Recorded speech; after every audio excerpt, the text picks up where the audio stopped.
What is up, Notre Dame fans? This is our first episode of the Notre Dame Football Recruiting Live Show here at blueandgold.com. I'm Mike Singer.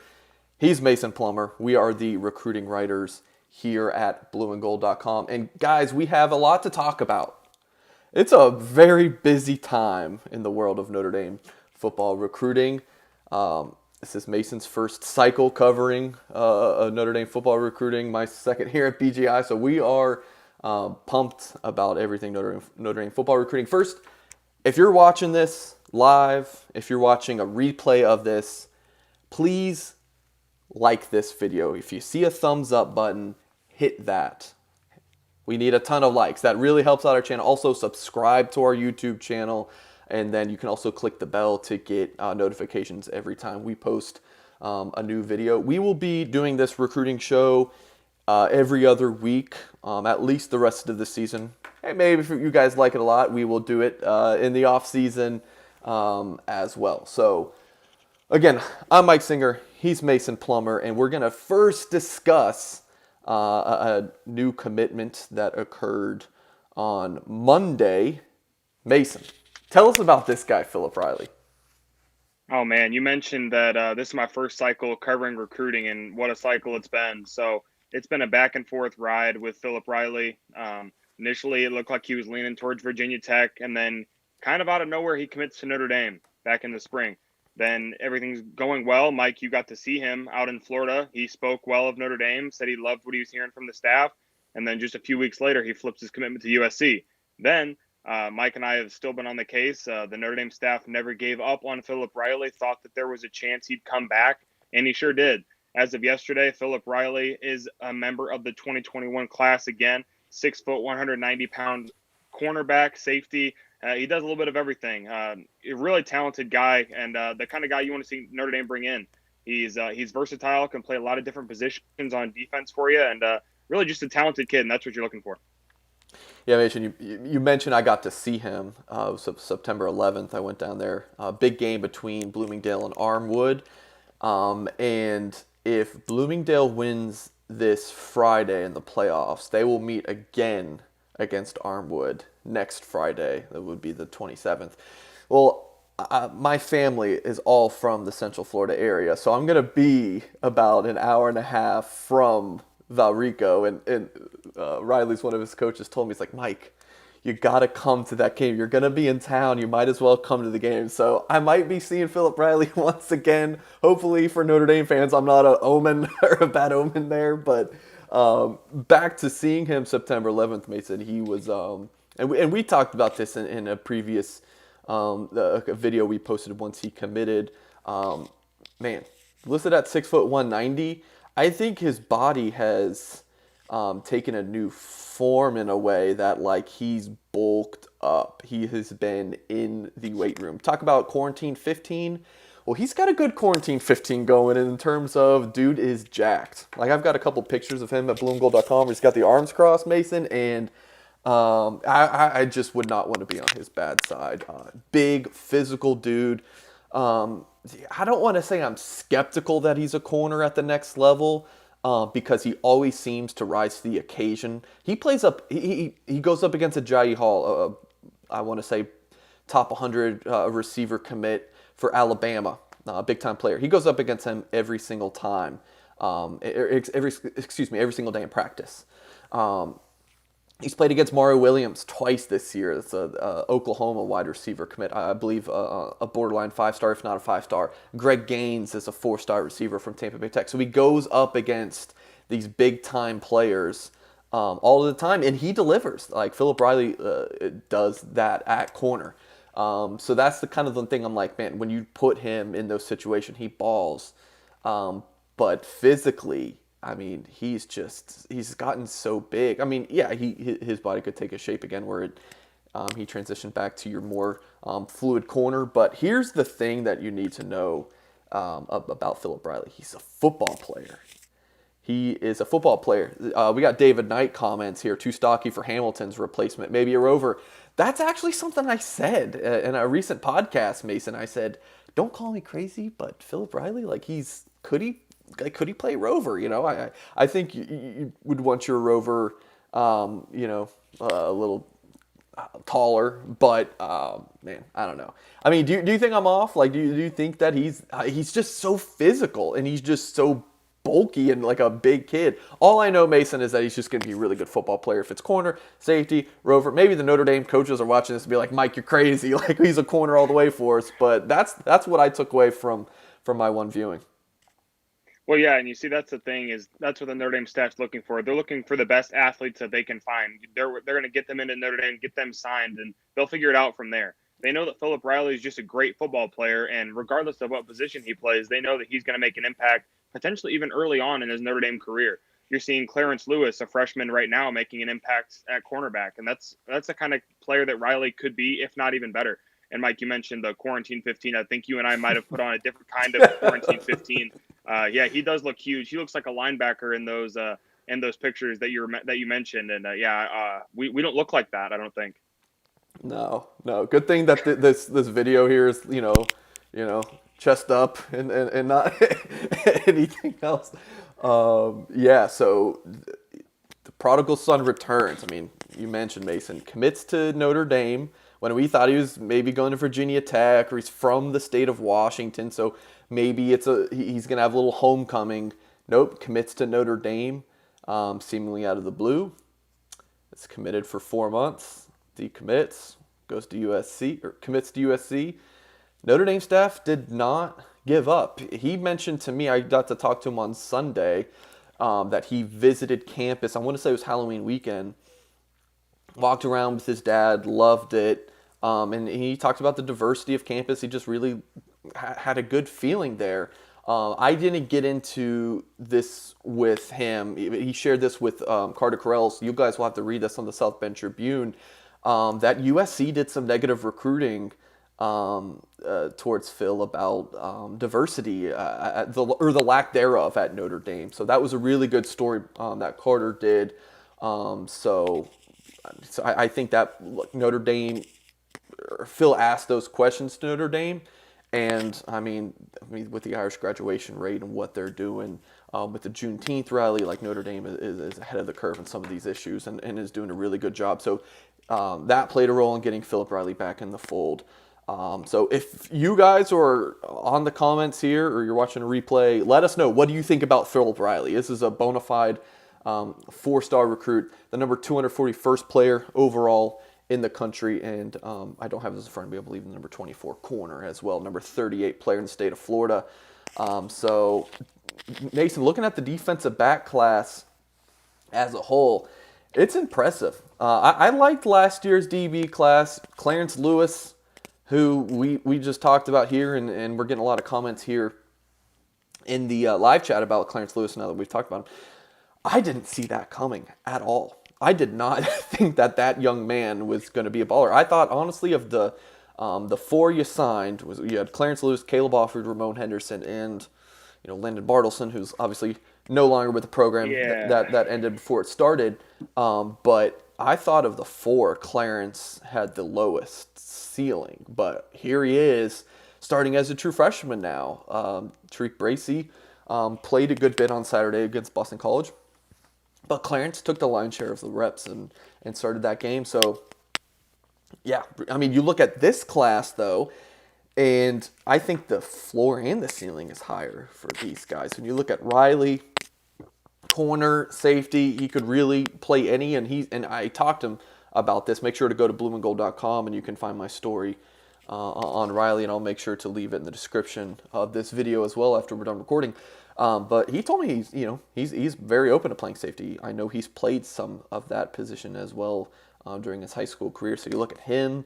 We love Ryan Barnes. He's a 3-star at Rivals, and he's not playing the senior season, nor is Chance Tucker. So it's going to be hard for those guys to move up in the rankings. But both are ballers. Ryan Barnes is a lengthy guy who could play safety, could play corner. Chance Tucker, I feel, is a lockdown corner. But look, he's got the length as well to move to safety. You have Justin Walters, who's kind of one of those safety to potential rover down the line guys, in my opinion, a hard-hitting guy. So, Mason, when you look at this quartet of defensive back commits, what are your thoughts? My thoughts initially when Riley decommitted was that it puts a ton more pressure on Walters and Tucker to be good, not from the jump, but almost from the jump. Not necessarily on a Clarence Lewis level, but it puts more pressure on them to hit, meaning that they're impact players that can serve the defense well at cornerback, safety. But um, you mentioned that one of them could even move it to Rover, or potentially two of them.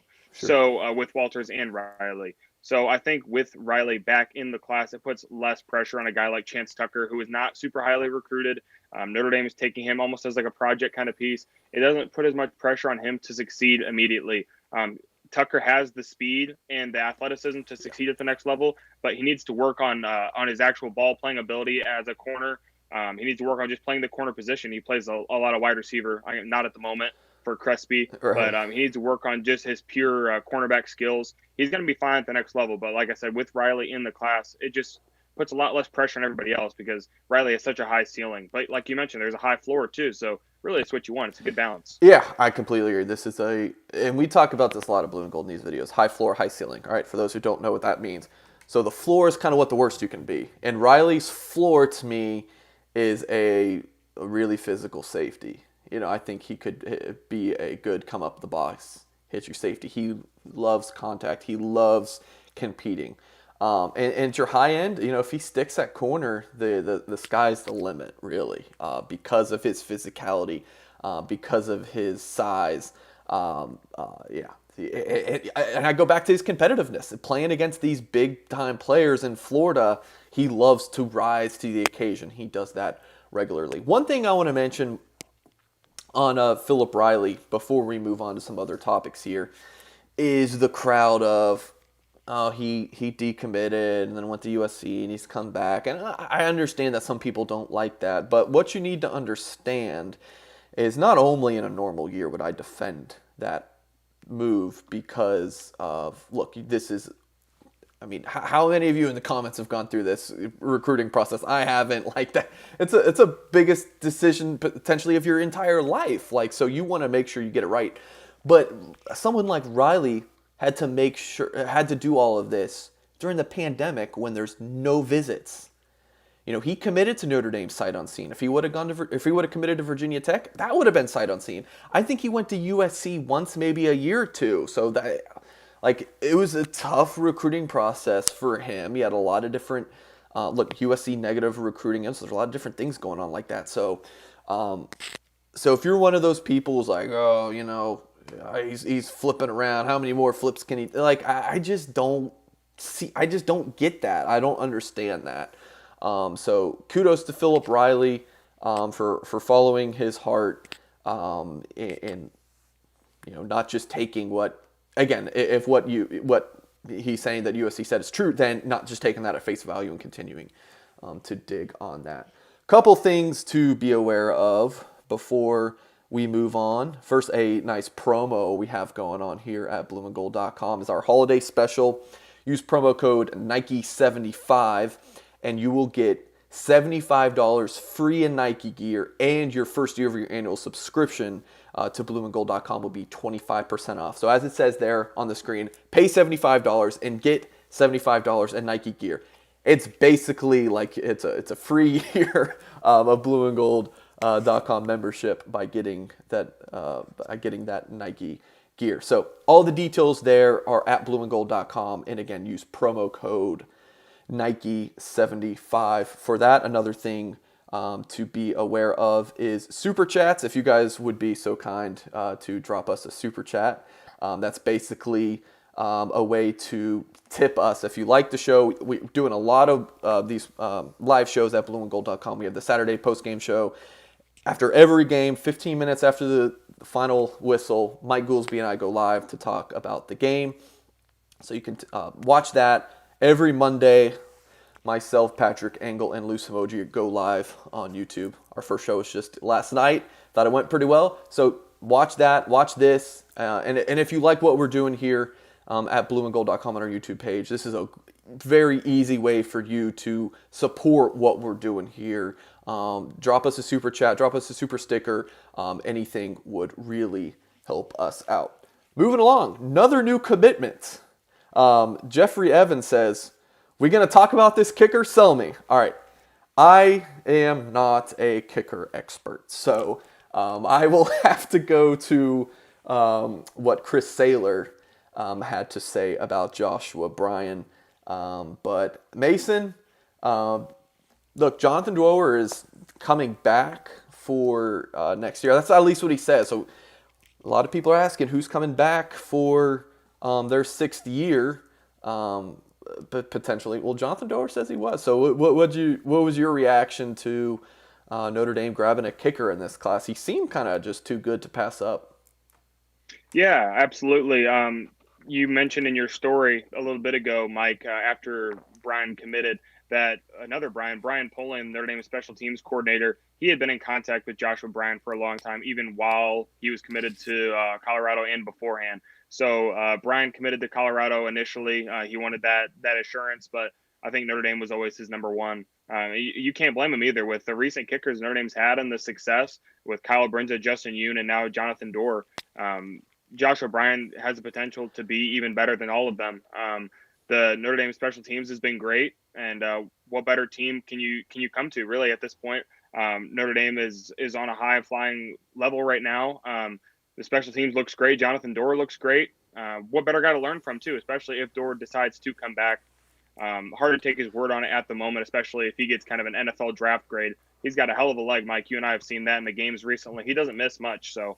But if he was to leave, it comes down to Joshua Bryan and Harrison Leonard. That puts the Notre Dame kicking situation in kind of an odd spot for the first time in a while, it seems. John, appreciate the super chat, my friend. Yeah, so we talk about this a lot with Notre Dame finishing up this 2021 class. Is there are some needs, like Notre Dame needs another DB or two.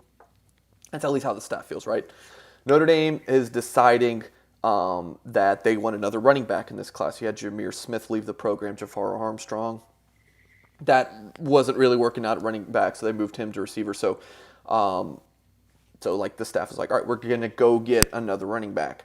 My opinion here, maybe I'll say educated opinion, is that Joshua Bryan was too good of a kicker for Pullian and co to pass up. That's kind of how I see this, is that if Jonathan Dwoer is coming back for a sixth year and you have Harrison Leonard, who in open viewings to the media last year looked really good. So I don't know if Bryan was a huge need in this class, but clearly Brian Pullian knows a lot more of what's going on than we do. So certainly we'll trust his word. I will read what Chris Saylor at Chris Saylor, professional kicking. I can't remember the exact name of it. He says, Josh is simply a phenomenal high school kicking prospect. He's a great athlete with big-time college potential. He hits a pure ball on a field goal off the ground. He gets big-time lift on his ball and has 60-plus yard range. His kickoffs are excellent, Division I ready. He drives the ball deep in the end zone with 4.0 plus hang time. He's also a capable punter. I'll also add in here, he's a linebacker too. Dude's totaled a ton of tackles in his high school career. We'll read Saylor's thoughts again. He's a major competitor that thrives under pressure. Now that is what you want from a kicker. Josh continues to prove that he is the best kicker in America in the class of 2021. I look forward to seeing what the future holds. He's a fine young man that is always a pleasure to work with, one of the hardest workers out there. Josh is a scholarship pick without a doubt. $10 super sticker. We appreciate you, Steve. Wow. Perry. He says, pair character jumping up and not saying number one fan. Steve, you're our number one fan. Thank you, brother. So Rivals ranks Joshua Bryan as a 2-star. I mean, I've never seen a kicker ranked more than a 5.5 low 3-star. I mean, I don't really know how Rivals does their kicker punter rankings, but he's ranked as a 5.4 2-star. Chris Saylor, what does Chris Saylor rank Joshua Bryan? Have you seen that, Mason? I haven't. I did read what he said though, and he was saying that Bryan has a 60-yard leg, so that sold me. That's all I need to know. 6-star. Joshua Bryan is 6-star. Chris Saylor Kicking's first 6-star recruit, which they designate as a Power 5 freshman year starter in scholarship selection. Now, I wasn't going to title this article, Notre Dame lands 6-star, because like a 2.5 star which is like a borderline P5 prospect per rivals, right? If you were like a 5.3 or 5.4 on the rival scale, you're like a fringe P5 guy. Well, a 2.5 star according to Chris Saylor is just like a high school kicker, so like an average kicker. So yeah, it's a different scale there, but hey, apparently this is the best kicker that Chris Saylor's ever scouted. So that has to go a long way to what I was saying earlier with, look, he's just too good to pass up. We have plenty of questions popping up in our YouTube chat. We will get to these pretty soon here. We're going to discuss a couple other items before we take your questions. But Notre Dame, guys, I don't know if you know this, but Notre Dame's 8-0 this season. First, just give us a thumbs up. You're watching the video. Give us a thumbs up. Notre Dame's 8-0 and number 2 in the country. Well, also, their last home game of the season is December 5th, the Syracuse game. I mean, Notre Dame had so many home games to begin the season. Now it's kind of catching up that, you got to play some on the road.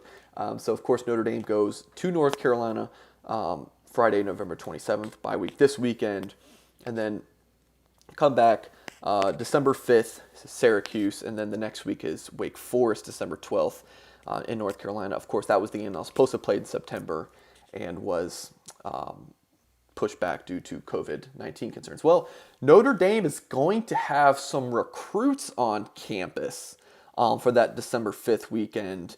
Of course, they can't interact with the coaches. Mason, for those who aren't just sick and tired of listening to this, I feel like if you read our articles at blueandgold.com, you have to see this every single day. But Mason, explain the dead period for those who aren't familiar with. All right, these recruits are on campus. What can they actually do?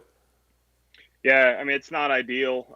They get to see the campus, and it's not in its entirety even close, but they can see the buildings. They can walk around the outside essentially just as much as you and I can, right? If you and I were to travel up to South Bend and walk around campus, it's essentially the same thing.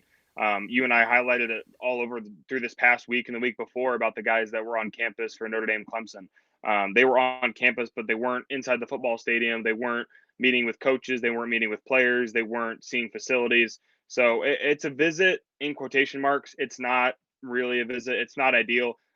They can get a feel kind of for what's going on there, but it's not what a traditional visit is or what it should be. It's the best that they can get for now. Just tough times, tough circumstances. But Mike, we'll get into some big name recruits and some big name targets, commits. All will be there December 5th. For now, things can change, right? I mean, this is that's right. 2 weeks, so things can change. But Derek James says, is Sierra Wright making the trip December 5th? And I've been checking on this a ton. I was the first to report that he was looking. I made sure to say he's I can't remember the exact wording I said when I reported this a week or two ago, that he's very strongly considering it. But until I'm really told that it's that plane ticket's been booked, I'm a little all right, is it, it's kind of just I'm coming, but I really like to know how serious is this? Was that plane ticket booked? But right now what I'm told is Sierra Wright is planning to make it in December 5th. If not December 5th, sometime in December. I mean, Philip Riley came to campus Halloween weekend. Notre Dame had a game at Georgia Tech that weekend. So, and it's not like these guys can see the coaches and everything while on campus. So they can come up whenever he's able to make it work with his family. So it doesn't need to be that December 5th, but that would be an ideal time because, at least there is a game. There's a little bit more excitement.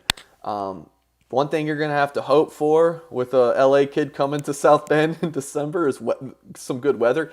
He was on campus last December for the Echoes Award Show weekend, and I remember talking to Sierra after that one. He said there was pretty good weather. So if you're a Notre Dame fan, maybe pray for some good weather that weekend. But look, Sierra Wright, you see up on the screen there, under Futurecast, it has the USC logo at 100%.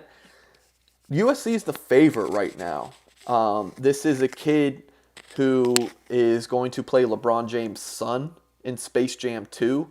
I say is going to play that. I mean, I'm pretty sure the movie's already like done. That's for sure. Like he's LeBron James' son in Space Jam 2. I'm gonna be able to tell my kids for a long time that I've met Sierra Wright because I was able to do that in LA in March. So like, awesome, right? Does he want to stay close to LA? Actor, Los Angeles, USC, or is it Notre Dame? I'm honestly surprised at the turn this recruitment's gone because I actually like where Notre Dame's at right now. A month or two ago, he was at USC's campus with USC's quarterback commit Miller Moss and a couple other guys that are either USC leans or USC commits. And at that point, I was kind of like, all right, yeah, USC's the heavy favorite. I'm not liking where Notre Dame's at now. But if he comes in for December 5th, and he's already been to campus, like I said, he had a real visit last December for the Echoes Award weekend and had a really good time. He says to this day that was one of his best visits. So if Sierra Wright makes it out, and this is a big time cornerback, he's got all of the big offers that you want. So again, if he makes it out for December 5th, Notre Dame fans, Irish might be able to make an upset. They've kind of outlasted some other schools. USC, like I said, is probably the favorite right now. He was just at Michigan last weekend. And if he makes it to Notre Dame, he might go up to Detroit as well and stop in at Michigan. He tweeted yesterday or the day before, Ann Arbor, I'll see you soon. So that's kind of piecing that together. Like maybe he'll stop by Michigan again. So I think Michigan's in the mix. But Notre Dame's right there. So how big of a commitment would Sierra Wright be? I mean, you look at Notre Dame's defensive back class. We like it, Mason. I thought Notre Dame's DB class last year was good. This year's a step up. But what if they add Sierra Wright? Yeah, I think it is good right now. The 2021 class is good as far as defensive backs. You like some guys, it could get better, and it would get, oh man, it's hard to put into words. It would get I know, right? greatly better with Wright. You mentioned all the factors that would kind of lean him towards staying. LeBron James' son, I mean, come on, playing Bronny in the movie is just unreal. But USC and Stanford are out there. USC produces a lot of good DBs. Staying home, warm weather, all of that. But he still seems interested in Notre Dame. You mentioned he was at Michigan. He might be going there again if he visits Notre Dame coming out this way. But yeah, to top off the cornerback or defensive back class with Sierra Wright, a guy that Notre Dame has been all over for it seems like years. It would. Oh man, it's so big, and he's a top tier athlete. He's a lockdown corner. He can do it all from a cornerback's perspective. He has loose hips. He can play the ball. Just everything you want in a corner. He's the guys Notre Dame has recruited right now are good corners. Wright's a top tier corner. Yeah. And it would really put a cap to this first recruiting class for Mike Mickens. So with these DBs we've talked about, I don't think they're all good, but Wright is that guy you're like, yeah, he's elite. He's great. Yeah, right. I would even say some of these are great, but like elite. Like there's like that good, great, elite. Like there's not much bust potential. Sierra Wright is going to be a big time guy. So Sierra Wright's not the only big time player that we are thinking is going to be in South Bend for the December 5th weekend. Sebastian Cheeks. I know this is a guy you're really high on. He tells me that he's planning to be at Notre Dame December 5th. This is the 2022 class, 6'10", 6'2", 210-pound linebacker, 96 overall player in the country, number 12 linebacker. Mason, let's quickly touch on Sebastian Cheeks. What are your thoughts on him? Yeah, this one, I do love Sebastian Cheeks as a player. He has limited film. He suffered an injury last season. But what you have seen from him is an explosive linebacker that can get it all done. Inside, outside linebacker, you name it, he's going to get it done for you. Top 100 player. The ranking says it all. He's got the offers to back it up too. Initially looked like a Michigan and Notre Dame battle. It still might be. Getting him on campus is huge, even though, like I mentioned before, it's not a traditional visit. But he seems to love everything Notre Dame's throwing at him. He spoke glowingly of Notre Dame to both you, myself, and Patrick Angle as well. So he's speaking about Notre Dame and any and all chances he can get. A great next level talent, a guy that you'd love to see commit to Notre Dame soon. Yeah. So speaking of commit to Notre Dame soon, signing day is less than a month away. December 16th is the early signing day. So look, Notre Dame has 21 commitments in this 2021 class.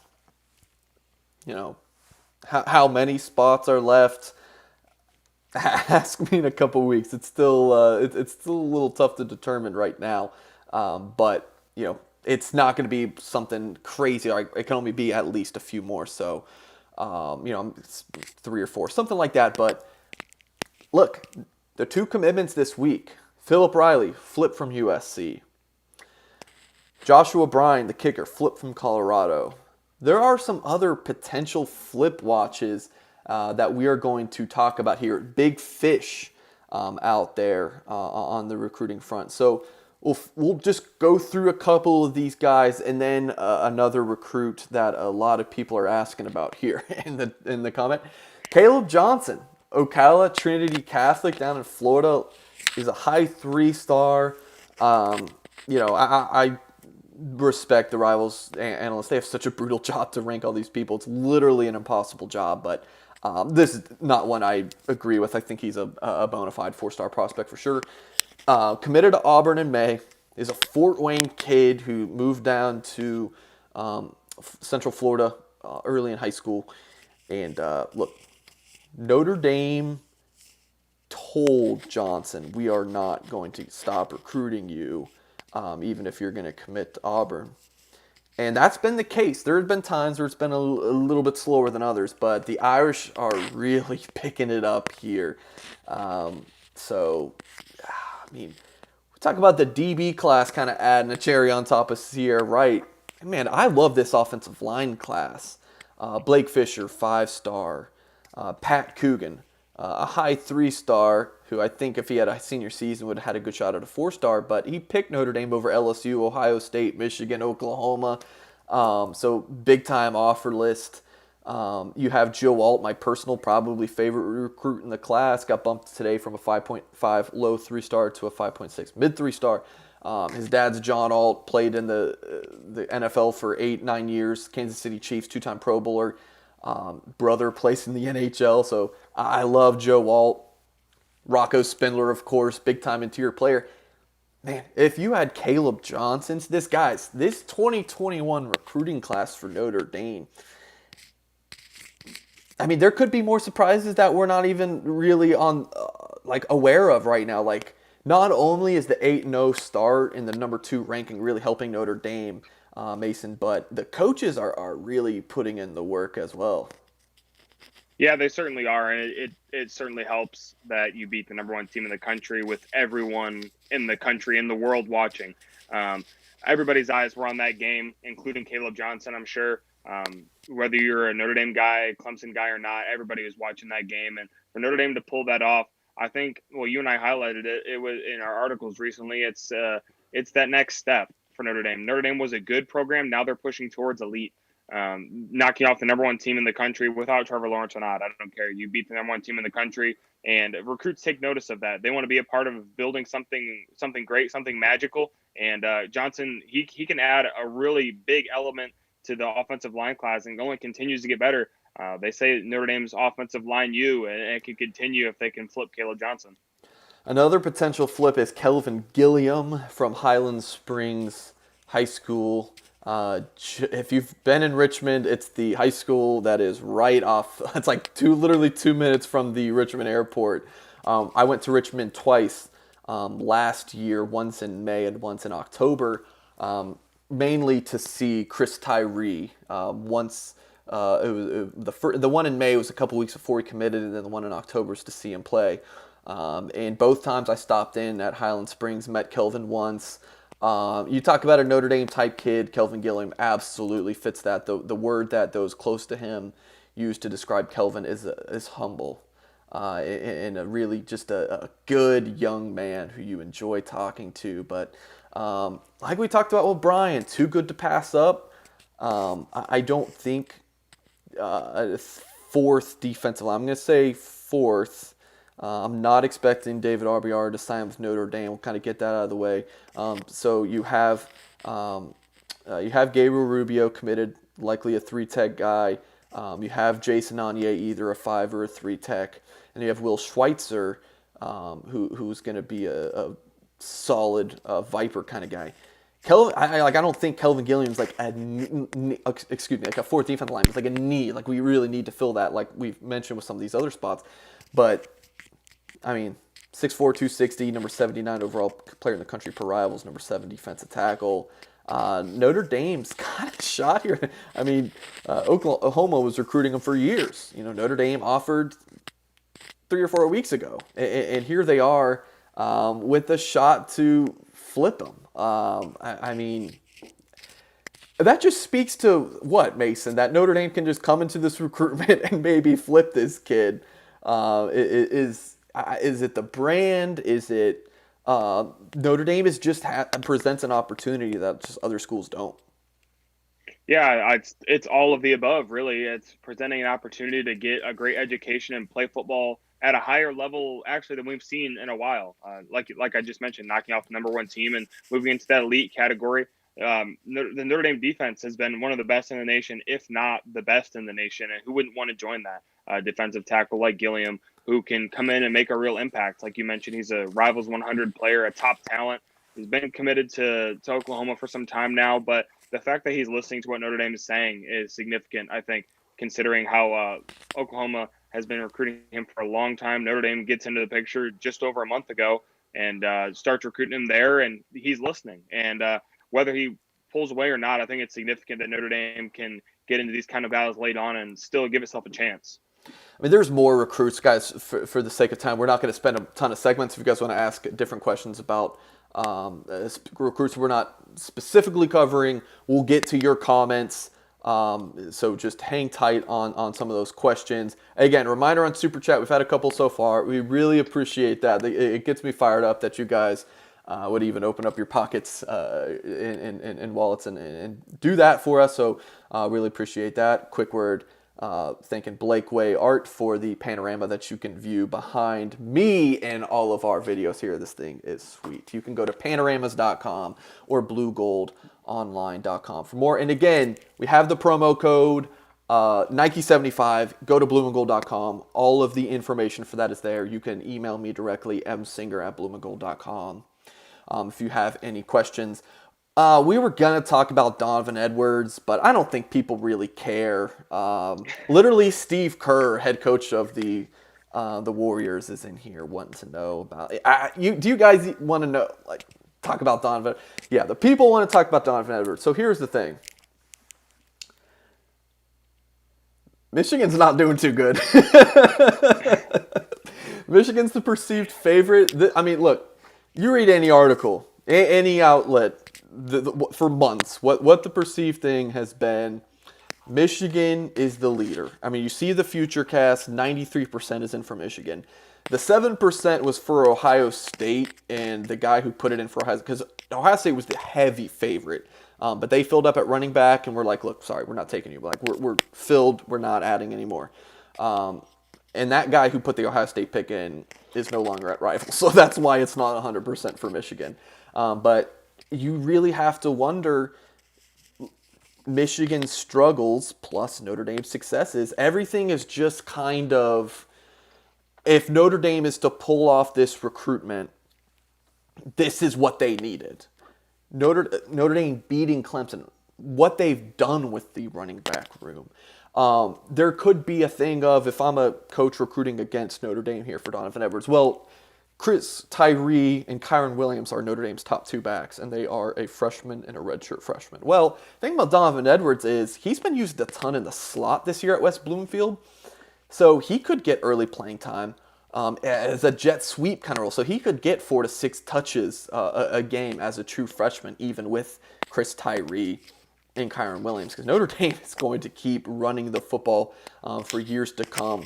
With this, how they're recruiting an offensive line and tight end, how good at blocking they are, and this running back recruiting has been very good, and development, I should add. So Donovan Edwards, if it's like an early playing time thing at Notre Dame, I don't necessarily see that.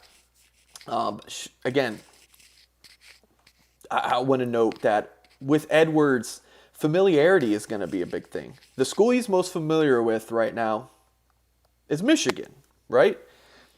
The second school is I want to that he's still considering. I want to say is Notre Dame, and you guys can correct me if I'm wrong. He visited Notre Dame last December, and before that, I want to say it was February or March of 2019. It was for a basketball game, junior day type deal. Blake Fisher has been pounding this young man over and over again to build that relationship. So look, I don't think he's been to Oklahoma. I don't think he's been to Georgia. Those are some of the other schools that are really mentioned with Donovan Edwards. So I don't know if it's going to happen. Another interesting thing here to note, Mason, is that he was going to decide after his high school season was finished. Well, now, since Michigan shut down for a few weeks, his season's delayed, and I don't think his season's going to wrap up until after the early signing day. So I don't know. So maybe in these next 3 weeks, he maybe tries to go take a self-guided tour of Notre Dame. So there's just a lot here to unpack with Donovan Edwards. So there are some big fish on the board. Donovan Edwards, and this is in the 2021 class. Donovan Edwards, Kelvin Gilliam, Caleb Jones. There's just some big names out there in Mason. The last year's class, that 2022 class, you had Ramon Henderson. That was really the only 2021 or 2020 they were recruiting the entire fall and winter. And then this year, it's it's just a lot different. Any thoughts on Donovan Edwards, Mason, before we get to some questions here? Yeah, I just think it's a really interesting situation. Something that's going to be really fun for us to watch as recruiting guys. We always kind of like these situations that drag out. And it's going to be fun to watch. Speak for yourself. I don't like it. I think it's entertaining. It's a lot of work, but it is entertaining. There's no denying that Michigan's terrible right now, 1-3. Questions with the coaching staff: is Harbaugh staying? Is Harbaugh leaving? I've seen some rumors that Zach Charbonnet, their running back, could potentially be transferring. He got one carry in their most recent game. That could open up the door for Edwards. I'm sure they're offering him early playing time, but he's seeing right now that Notre Dame, like you mentioned, is their starting two running backs are freshmen and a redshirt freshman. He's going to be able to get time at Notre Dame. Edwards is. That does raise questions with Notre Dame current running back commit in the 2021 class, Logan Diggs. If he was to stick around, I think that I don't know if he was necessarily aware that Notre Dame was going to take two backs, or if that's even a problem for him at all. It may not be, but I do like what I see from Diggs as well. So I don't think it's absolutely necessary Notre Dame takes a second back, but it really looks like they want to, and they're actively looking for that second back, whether it's Edwards or not. Yeah. I think they need to take a second back. I think it's a need. And look, they have potentially Edwards. They offered Byron Cardwell, young man from San Diego. And Audric Estime is someone they haven't offered yet, a Michigan State commitment, who I was not even aware of until I saw him play against Bergen Catholic. I watched the game online, and he was a baller. I was like, who is this kid? Why didn't Notre Dame offer him before? So Notre Dame might get into that recruitment. So appreciate Matt Hall, super chat. Matt Hall, that's one of my good buddies. Thank you, Matt. We appreciate that. All right, well, that's going straight to my wallet, not Mason's. He won't even get to see it. So we'll take all of your questions here, and the first thing we're going to go to is our blueandgold.com message board. Again, if you want to get into Rockneys Roundtable, take a seat at the round table, use that promo code Nike75. Got to mention another super chat, Chris W. So we'll take your question real quick. Does Claypool's success help in recruiting? 2021 receiver recruiting, that's one that I have not heard any new names. Like, I think they are done, like nothing. Like, they're good there. This receiver class is damn good. They got Deion Colsey back. He decommitted from Notre Dame in March, made the pledge the October USC game last year, decommits in March. Notre Dame staff, man, did they work hard in that recruitment. Huge kudos to Dell Alexander. He doesn't get enough credit for the recruiter he is. So Deion Colsey, Jaden Thomas, another big-time player from Georgia. and Lorenzo Styles, a borderline 5-star guy in the 2021 class. So to answer your question, Quiz, does Chase Claypool's success help in recruiting? There's not much to help in this current class, but in that 2022 class, and really if Claypool's is good, as we're seeing right now, if this isn't like a fluke thing and defensive coordinators are going to get tape on him and kind of figure him out, I mean, this could be a thing where he's this dominant for the next 10 years. Maybe not at this level, but he's like a big-time #1 receiver for the next 10 years. Then, heck yeah, it's going to help in recruiting. Absolutely. We appreciate the question. All right, going back to the blueandgold.com message board. RRH1, Ray's a big fan of our show. We appreciate it, Ray. He says, most likely school that you think Notre Dame could get a major flip from? Penn State, Tennessee, or Michigan? I can't even think of anyone on Tennessee's commit list that Notre Dame had previously gone after. Penn State and Michigan, the first guys I think of are the offensive linemen. Me too.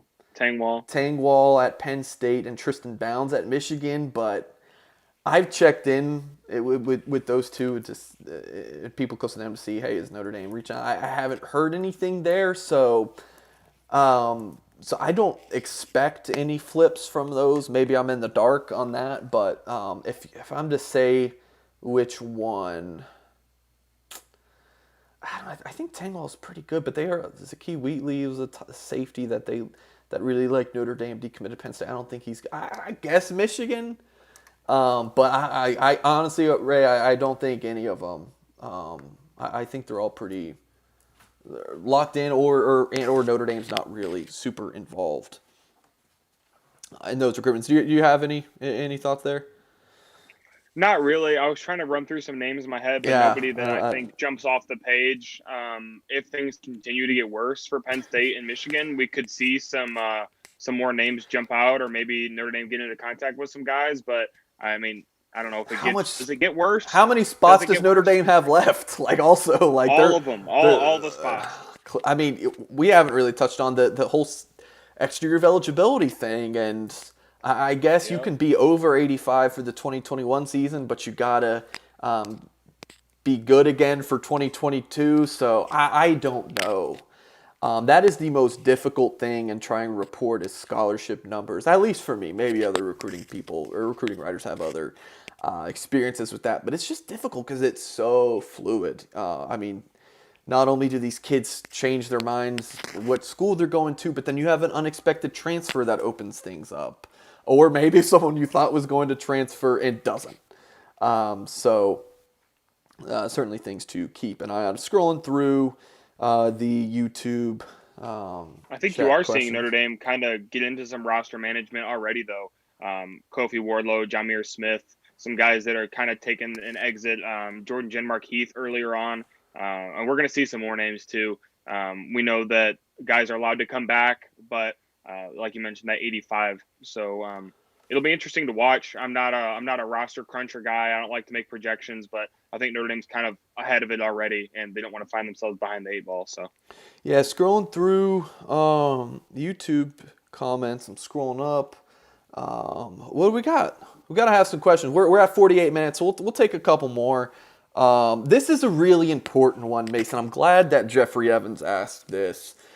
Because in the world of Notre Dame football recruiting, we need to talk about Wendy's sandwiches. That's right.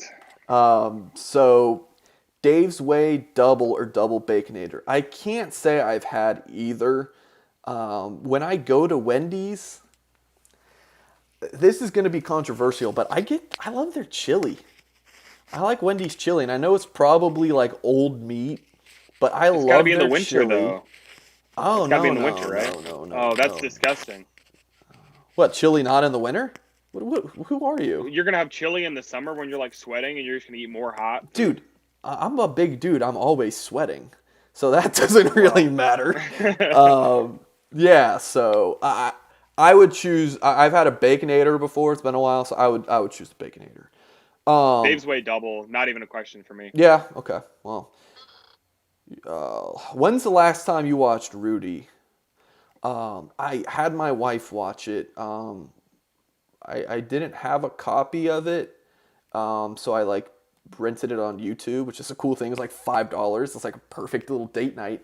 So yeah, we watched it. I want to say it was maybe earlier this year. What about you, Mace? For me, growing up in the South Bend area, I think it's illegal to not have Rudy on DVD. So that was a regular occurrence growing up. Let me see. The last time I watched it, probably 2 or 3 years ago. I might pop it on here soon. I'm heading home earlier or later on this week, so might pop that on with the fam. Notre Dame's on bye this week, so I'm gonna have some free time on Saturday. So Question from Jeff here. Anything new with the Y boys? There are three of note right now. You have Teva Tafidi in the 2022 class. my favorite. I love that guy. I love that kid too. He was texting me during the Clemson game, and he associates me with Notre Dame, and so he's messaging me just how excited he was about the game. He's like, "Man, I'm with my dad. We were jumping and screaming when Notre Dame scored the 91-yard touchdown drive." So, Teva Tafidi, defensive and Viper linebacker, kind of hybrid guy. Not much new there, but just wanted to mention him because obviously the two you're going to want to ask about are Kahanu Kia and Titus Makai Atamalala.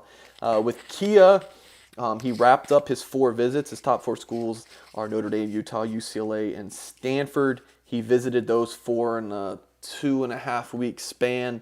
I'm expecting a decision. Today's the 17th.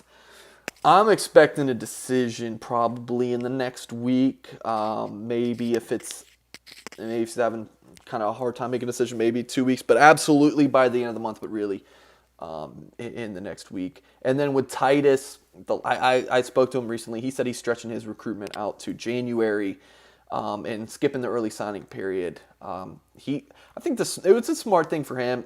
He's not able to visit, like he has a top 10. He's only visited 3 schools in the top 10. It was UCF. He was a 7-on-7 tournament in Orlando, so he got to visit UCF. He's been to USC and, of course, Hawaii. So it's a tough thing for him. So he's taking his time. And maybe some of these schools he's considering have a big coaching change before he would sign. So in my opinion, I think it's a smart move by him. So my future cast pick is in for Kahanu Kia to land at Notre Dame. I also have a pick in for Titus to land at Notre Dame. And I honestly don't feel too good about it right now. Solely ask, Mike, is North Carolina a tougher matchup than we think day after Thanksgiving, also after a bye week? Mason, I'll throw that one to you. Tougher matchup than we think. Depending on who you ask, I've always thought it was going to be a tough matchup. I think Sam Howell is a great quarterback, and UNC is a good team. They were ranked highly for a reason. They've kind of come onto some hard times recently, but Notre Dame's usually the top team on everybody's schedule. I've heard a lot of people say it's kind of cliche now, I guess, but Notre Dame's team Super Bowl. During the season, they're looking forward to playing Notre Dame. You want to knock off? Who doesn't want to knock off number 2? Now, I know North Carolina and Mac Brown do. So Sam Howell, he's a great quarterback. He's a guy that you're going to see go early on in the NFL draft coming up. He's a really good quarterback, and he's the right guy to lead that team, and he has the playmakers around him to get it done. So I think North Carolina, it's not a trap game. It's going to be a good game, potentially high scoring. But I think Notre Dame's going to be able to score points on the UNC defense. It's going to be up to their offense, and Notre Dame's defense has been great. So I don't have a lot of worries there. The thing about Notre Dame football this season has been, and maybe this is just a thing with Notre Dame football for a while, is it's like, especially under Kelly, these games that you think are going to be close, Notre Dame blows them out. And then some of the games you think Notre Dame's going to blow them out, it's close. Like, look at the Louisville game. Like, 5-point game. Like, everyone thought that was going to be just absolute destruction. And then we thought Pitt game was going to be close, or at least I did, 42-point win. Boston College was only 14 points, but really Notre Dame had control the entire game. So moving on, back to recruiting. Brandon asks, chances of getting the 4-star running back from California. That's, of course, Byron Cardwell from San Diego. Or the Michigan State running back commit. Who do we have the better chance of getting? It's a tough question because Notre Dame hasn't offered the Michigan State running back commit, Audric Estime. So I think if they offer Audric, they're going to get Audric and flip him from the Spartans. Look, they beat Michigan, but they're not having a good year after that game. But Byron is a young man who is waiting until January as well to make a decision and then sign in February. So It just depends. Like if they don't offer Audric, then the chances are zero that they're gonna get him, right? So that's the situation there at running back. It's a really interesting one because you don't have just those two. You also have Donovan Edwards that the Irish are looking at. Brandon, I also agree. I think Audric is a beast. If you guys want to watch his tape, Audric Estime, last name Estime. Search his name, Huddle. Watch his senior tape. Very fun. David Knight's comment, Tyler Buckner is a baller. I've got to see Tyler twice in person.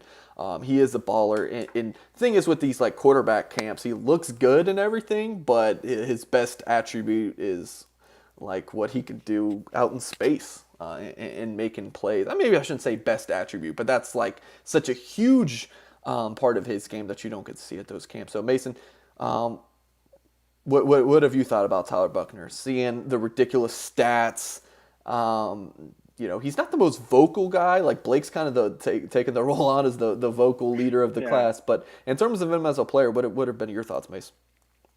Yeah, Buckner is a baller. He puts up video game like numbers. My only concern is that he hasn't had a lot of high school experience. He had an injury and then transferred, and now he's not being able to play football. So he hasn't had a lot of high school experience coming into Notre Dame.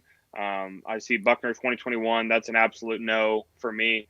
Not starting a true freshman immediately, but I think he's going to have time to get some reps at Notre Dame, learn the offense, and then I think he's going to be a great quarterback for Notre Dame down the line. It's not going to be next year though, unless there's some serious problems at Notre Dame.